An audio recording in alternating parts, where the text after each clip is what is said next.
Assalamualaikum warahmatullahi wabarakatuh. Nahmaduhu wa nusalli wa nusallim ala rasulihil karim, amma ba'du.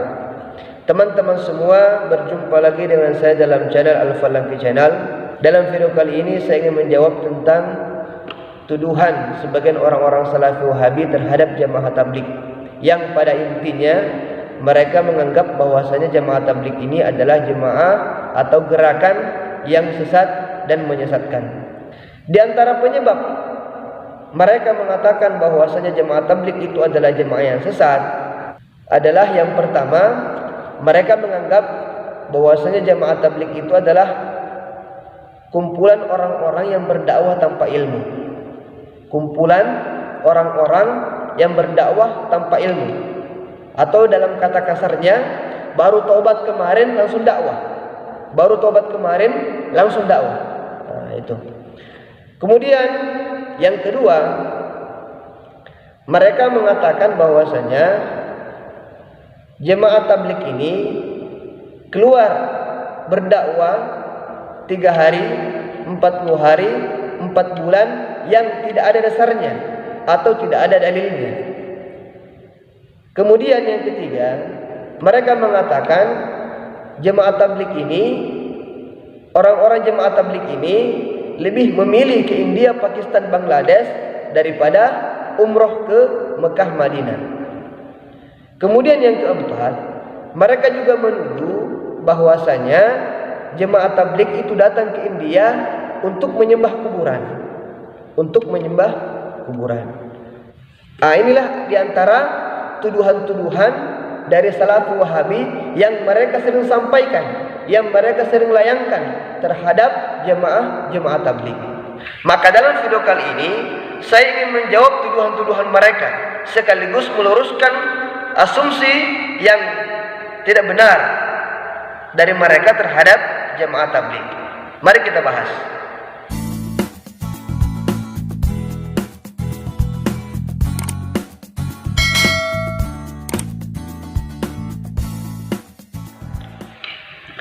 Teman-teman semua, telah kita ketahui bersama bahwasanya jemaah tabligh ini adalah salah satu gerakan yang terbesar di dunia.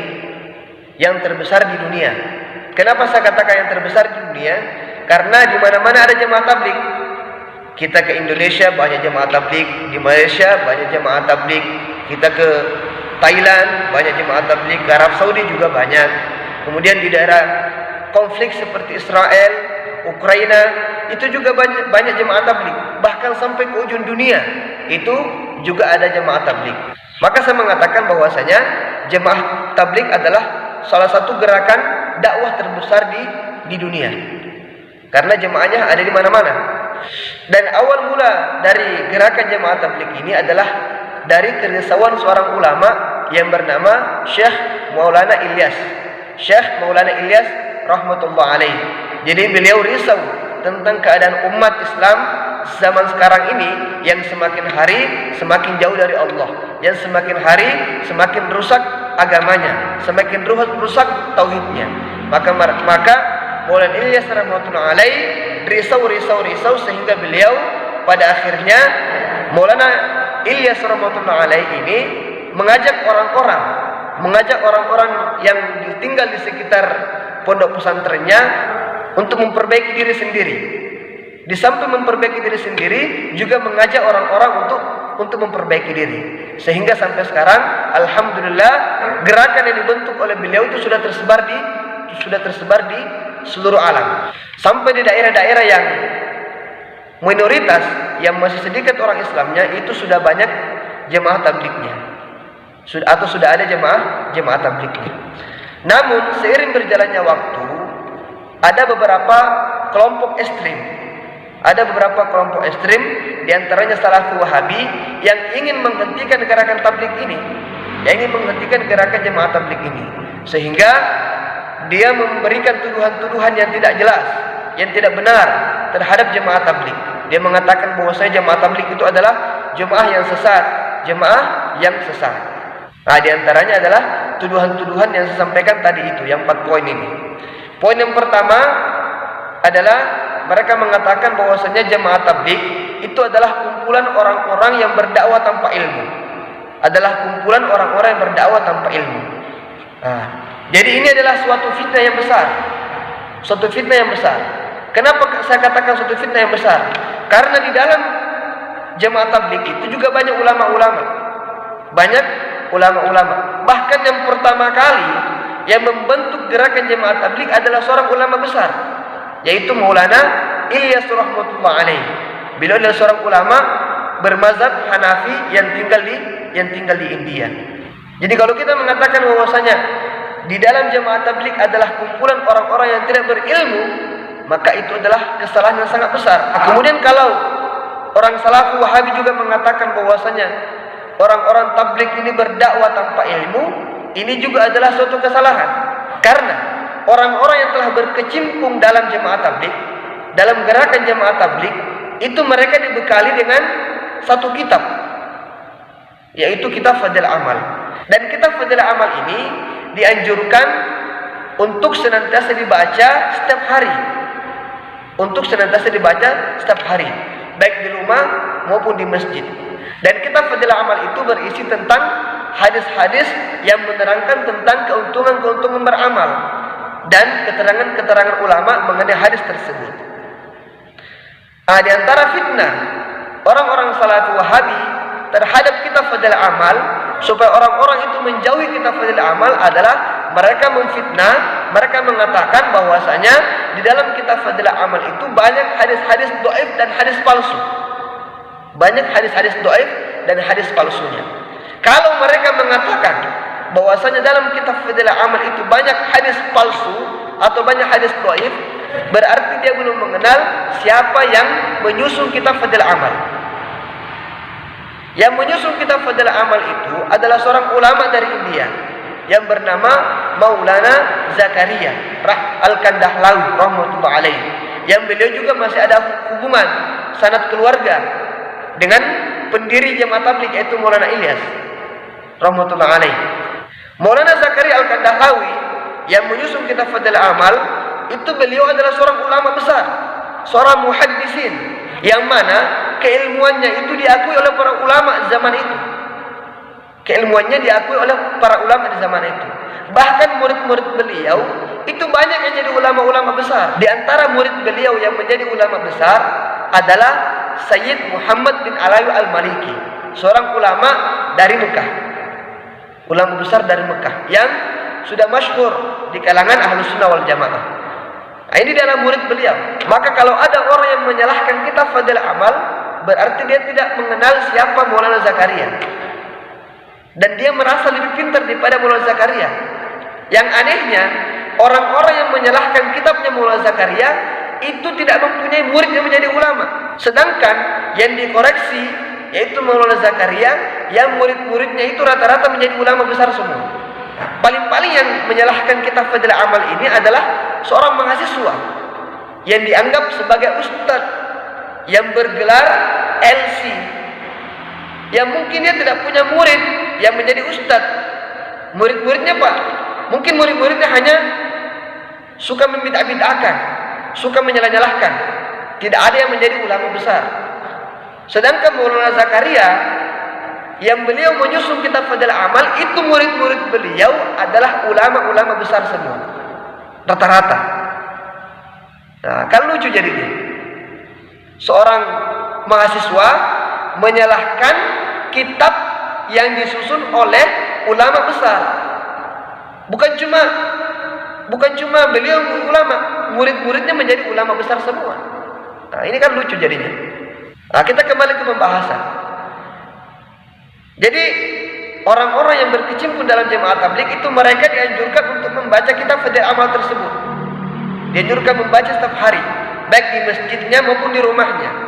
Dari bekal apa yang mereka dapatkan dari kitab Fadil Amal ini itu adalah ilmu. Karena dalam kitab Fadil Amal itu disampaikan hadis-hadis Nabi yang berkaitan dengan keutamaan-keutamaan beramal. Contohnya, sholat berjamaah di masjid. Itu dalam hadis dikatakan kalau sholat di masjid itu pahalanya 25 sampai 27 kalau berjamaah. Tapi kalau di rumah hanya 1. Ini kan suatu ilmu. Ini kan suatu ilmu. Dan Rasulullah SAW bersabda, "Balighu anni walau ayat." Sampaikanlah dariku walaupun satu ayat. Jadi untuk berdakwah kepada orang itu tidak mesti harus banyak ilmunya. Tidak mesti harus jadi orang alim betul, tidak mesti. Cukup tahu satu ilmu saja itu sudah cukup untuk berdakwah. Beda lagi kalau mau mengajar.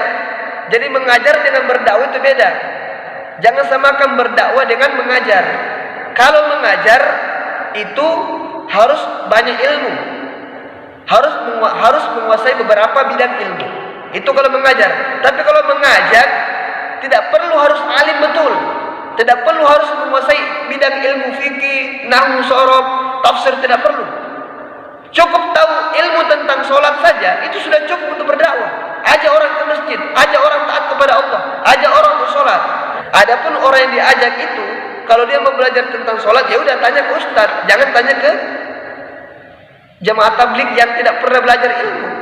Tanya ke ustaz yang sudah pernah belajar ilmu. Jadi tugas jemaah tabligh itu hanya untuk mengajak kepada taat kepada Allah. Adapun kalau dia mau belajar ilmu agama lebih dalam, dia sudah masuk ke pesantren atau bertanya kepada alim ulama yang ahlinya. Nah itu. Dan di zaman Rasulullah SAW itu beliau juga berdakwah kepada para sahabat. Berdakwah kepada para sahabat. Sahabat yang hari itu diajak untuk masuk Islam dan belum diajar oleh Rasulullah tentang ilmu-ilmu agama, langsung datang ke keluarganya, langsung datang ke kabilahnya, mengajak mereka taat kepada Allah. Padahal mereka, sahabat ini belum pernah belajar ilmu-ilmu agama. Baru diajar tentang tauhid untuk menyembah Allah, belum diajar lebih dalam tentang memahami agama, langsung datang kepada kabilahnya, langsung datang ke rumahnya untuk berdakwah, mengajak keluarganya, mengajak kabilahnya untuk masuk Islam. Nah, apakah Anda menuduh para sahabat itu berdakwah tanpa ilmu, berdakwah dengan kebodohan? Nah, justru orang-orang yang mengatakan jamaah tabligh berdakwah tanpa ilmu, justru mereka lah sebenarnya tidak punya ilmu. Justru mereka lah sebenarnya tidak punya ilmu. Jadi tuduhan mereka terhadap jamaah tabligh bahwasanya jamaah tabligh adalah kumpulan orang-orang yang berdakwah tanpa ilmu adalah tuduhan yang sangat keliru dan perlu diluruskan. Kemudian yang kedua, mereka menuduh jamaah tabligh ini berdakwah keluar di jalan Allah, keluar 3 hari, 40 hari, 4 bulan, itu tidak ada dalilnya. Tidak ada dasarnya. Perlu diketahui teman-teman, sahabat itu berdakwanya bukan 3 hari, 40 hari, 4 bulan. Mereka bertahun-tahun. Ada yang kembali setelah 1 tahun, ada yang kembali setelah beberapa tahun, bahkan ada yang tidak kembali sampai wafat. Itu sahabat. Jadi waktu 4 bulan, 40 hari, 3 hari itu adalah waktu yang sedikit untuk para sahabat. Jadi kalau kita mengatakan sahabat tidak ada yang pernah keluar seperti itu, salah. Justru sahabat lebih tinggi pengorbanannya daripada kita, daripada jemaah tabligh. Kalau jemaah tabligh hanya sepertiganya saja dari kehidupannya. Kalau sahabat seluruh kehidupannya digunakan untuk berdakwah. Nah, kemudian kenapa 3 hari, 40 hari, 4 bulan? Apakah ada dalilnya? Memang tidak ada dalilnya, karena ini tertib. Jadi tertib itu jangan tanyakan dalil. Kalau tertib itu jangan ditanyakan dalil. Sebagaimana orang-orang Salafi Wahabi sering mengadakan pengajian Ahad pagi atau malam Sabtu atau malam Minggu atau malam ini. Ada malam-malam khusus. Apakah di zaman Nabi ada pengajian Ahad pagi? Apakah Nabi pernah mengumpulkan sahabatnya, ayo kita pengajian Ahad pagi, ayo kita pengajian malam Selasa, ayo kita pengajian malam Sabtu? Apakah ada seperti itu? Tidak ada. Terus apakah tidak boleh? Boleh. Ini kan tertib. Ini kan tertib teman-teman. Jadi tertib itu jangan tanyakan dalilnya, tapi tanyakan apa tujuannya. Tujuannya kamu membuat pengajian Ahad pagi apa? Taklim, untuk belajar ilmu. Udah, datangkan dalilnya. Banyak dalil untuk belajar ilmu, dalil untuk mengajarkan ilmu itu banyak dalam Al-Quran dan hadis. Kamu mengadakan pengajian malam Selasa, maksudnya apa? Tujuannya apa? Untuk belajar, untuk mengajarkan ilmu. Mana dalilnya? Dalilnya banyak dalam Al-Quran tentang belajar dan mengajar. Begitu juga, jangan tanyakan kepada jamaah tabligh mana dalilnya 3 hari, 40 hari, 4 bulan. Tapi tanyakan apa tujuannya.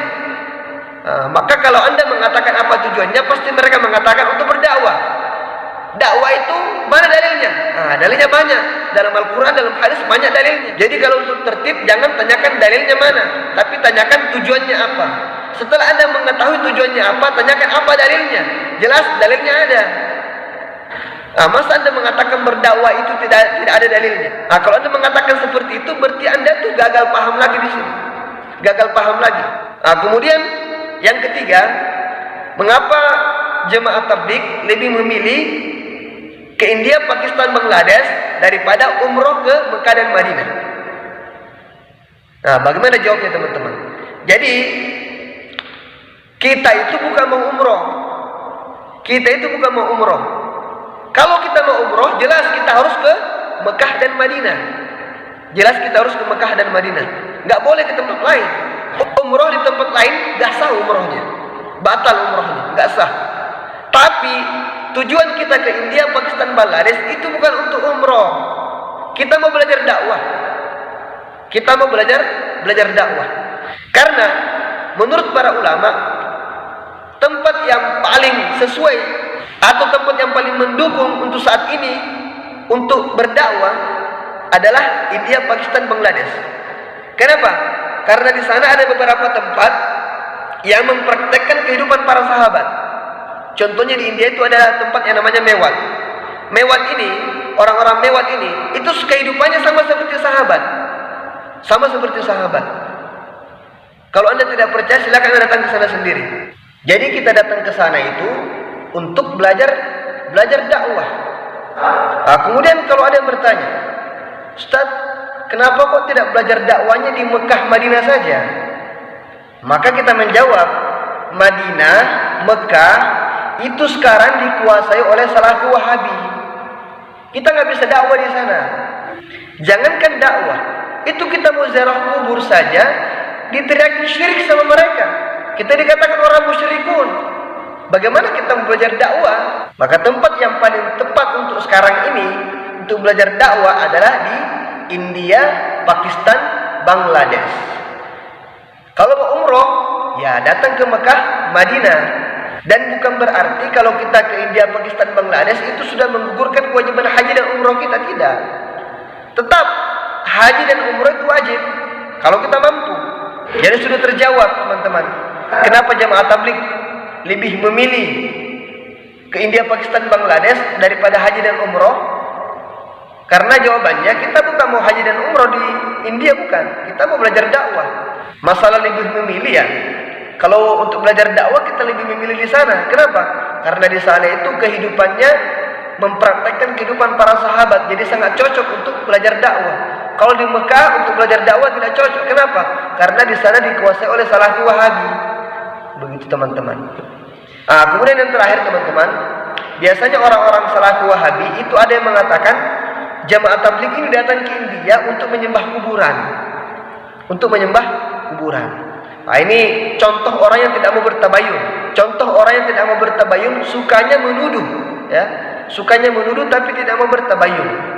Kalau memang Anda ingin mengetahui untuk apa orang-orang tabligh datang ke India, minimalnya untuk bertabayun, tanya kepada orang-orang jemaah tabligh yang tinggal di tempat antum.